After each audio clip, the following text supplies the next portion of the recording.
সন্ধ্যাবেলায় যদি এরকম একটা টি টাইম স্ন্যাক্স হয় তাহলে আর কি চাই বলো। তো আজকে সেটাই বানিয়েছিলাম আমি ছোট ছোট পনির স্যাটে, যার জন্য লেগেছিল পনির, পেঁয়াজ, ক্যাপসিকাম আর সবার পরিচিত টুথপিক, যেটা কম বেশি সবার বাড়িতেই থেকে থাকে।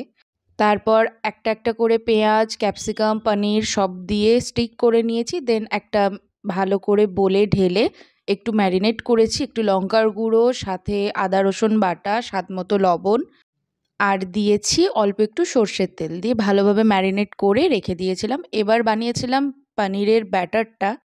ব্যাটারের জন্য আমি ইউজ করেছি এখানে ময়দা আর কর্নফ্লাওয়ার, সাথে আদা রসুনের পেস্ট।